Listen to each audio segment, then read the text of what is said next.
Salut tout le monde, vous le voyez sur le GPS Nordschleife, je suis en Allemagne, plus précisément au Nürburgring, hein, je pense que vous l'aurez deviné. Je pense que les voitures qui se trouvent autour de nous donnent également un petit aperçu de l'endroit où on peut être. C'est clair qu'en Belgique, on voit rarement ce genre de voitures regroupées au même endroit. Des Ford RS et ST, des Ibiza Cupra devant. J'ai une Corvette dans mon rétroviseur, la C6, j'ai une Polo RWRC derrière, une 308 GTI, une Golf je pense, une BM. Ce sont quand même de jolies voitures. Devant la Seat qui est juste devant nous, on voit il y a une BM Ringfrix, donc une voiture, on va dire vraiment dédiée à la piste, hein. Vous ne voyez probablement pas sous l'angle sous lequel vous êtes, mais il y a un morceau de sécurité à l'intérieur, donc la voiture est quand même préparée. Alors toutes les voitures qui sont devant moi, c'est la file. En ce 15 août, il est 5h42 du soir, le circuit est ouvert depuis 12 minutes, puisque c'est l'horaire de semaine, hein, malgré que le 15 août est un jour férié aussi chez les Allemands, eh bien non, ils ont ouvert en horaire semaine, donc ça a ouvert à 5h30 et ça fermera à 7h30. Donc voilà, je suis venu faire le petit tour que j'aurais bien voulu faire il y a déjà quelques temps. J'étais venu la première fois à Nürburgring avec la Fiat Punto à l'époque. Malheureusement, elle ne tournait pas super bien et donc j'ai préféré ne pas risquer d'aller sur la piste avec elle pour éviter de claquer le moteur. Il fallait quand même que je rentre, j'ai 300 bornes pour rentrer. Alors vous voyez là-bas au fond la petite cabine bleue, c'est là où on va chercher le ticket. Moi personnellement je l'ai déjà de la dernière fois que je suis venu, puisque je vous le disais, je suis venu une première fois avec la Fiat Punto, j'avais pas acheté de ticket, j'avais fait un tour en passager, d'ailleurs la vidéo est disponible sur la chaîne. Je pense que vous devez taper Co-Driver 2.0 je pense pour le trouver, quelque chose comme ça. Avec Yves, d'ailleurs c'était en ND que j'ai fait ce tour, hein, mais avec la 2 litres, pas avec une 1500 comme celle que j'ai. Je vais pas essayer de battre son record du tour, hein, c'est pas la peine. Et puis j'étais venu plus récemment, il y a quelques mois, toujours avec les gars de chez Miata Nation Belgium, déjà avec Mia cette fois-ci, mais malheureusement il y avait eu un accident en fin de journée. Il y a une Mimix rouge là-bas qui sort du parking, un camarade. Je pense qu'il était déjà la dernière fois qu'on est venu d'ailleurs lui, je pense qu'il doit habiter pas loin, il vient souvent. En tout cas de loin je pense la reconnaître. Au niveau donc, de la deuxième fois que j'étais venu, donc, il y avait eu un multiple crash, dont un peu plus gros que les autres. Ils en avaient profité pour sortir toutes les dépanneuses. Et le temps qu'il dégage la piste pour ouvrir en bonnes conditions de sécurité, il a commencé à pleuvoir. Et vu qu'il était déjà assez tard et que je travaillais tôt le lendemain, et ben voilà. J'avais mon ticket mais j'ai pas pu l'utiliser. Du coup je suis revenu aujourd'hui pour cette fois-ci l'utiliser. Et je vous propose donc, dans quelques instants, vous allez évidemment avoir un fondu et un retour sur ce tour. Donc je vais vous proposer donc, ce petit tour du Nürburgring avec Mia. Bon, je vais probablement prendre mon chrono pour le fun, mais clairement, on avait tourné en 9 minutes 37, quelque chose comme ça je pense, si je me souviens bien, avec Yves, où j'étais donc en copilote. Je vais pas essayer de battre ce record, d'une part parce que ça va être la première fois que je fais le tour du Nürburgring en tant que pilote IRL, encore une MX5, une NA. Puisque bon, ouais, j'ai fait, vous l'avez vu sur la chaîne si vous me suivez régulièrement, j'ai fait plusieurs tours sur le Nürburgring Nordschleife en mode Touristenfahrten sur Gran Turismo Sport, mais bon, tu as juste le retour d'information dans le volant, tu l'as pas dans le dos, tu l'as pas dans les jambes, comme on dit dans le jargon, tu l'as pas dans les fesses. Ne sortez pas cette phrase de son contexte, merci. Du coup, ben voilà, cette fois-ci, je vais vraiment ressentir le tour. Et donc, bah voilà, je vous fais une petite coupure et on se retrouve tout de suite pour le tour du Nürburgring.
J'ai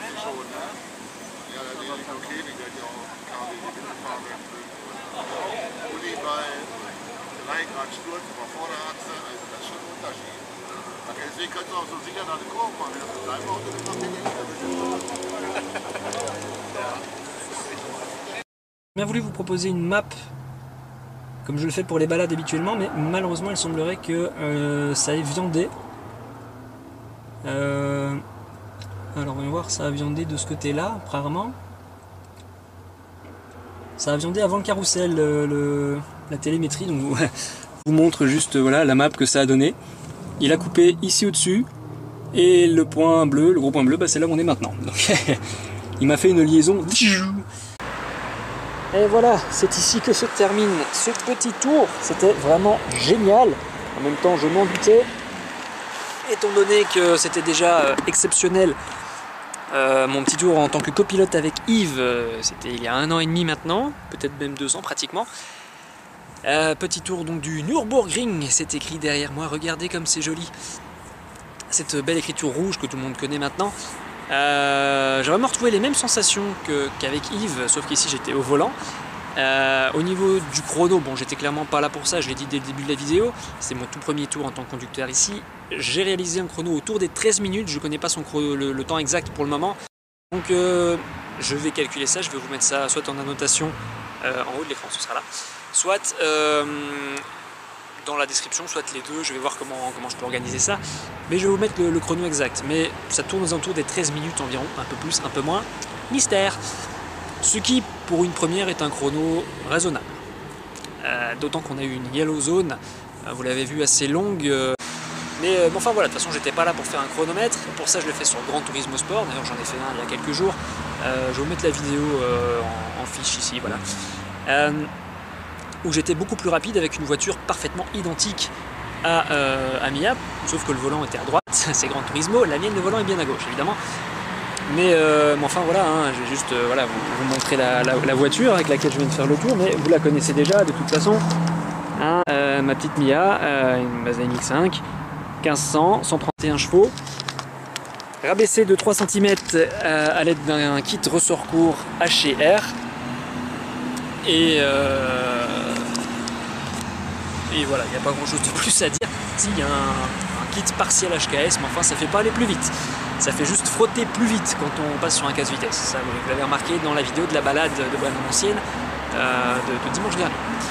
Donc je vous mets le lien en fiche également, si ça vous intéresse, les balades au roadbook. Allez, un petit tour sur les parkings et puis on se laissera sur ces images de belles voitures qui arrivent. Ciao, salut.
J'ai pas été déçu par le voyage. Waouh.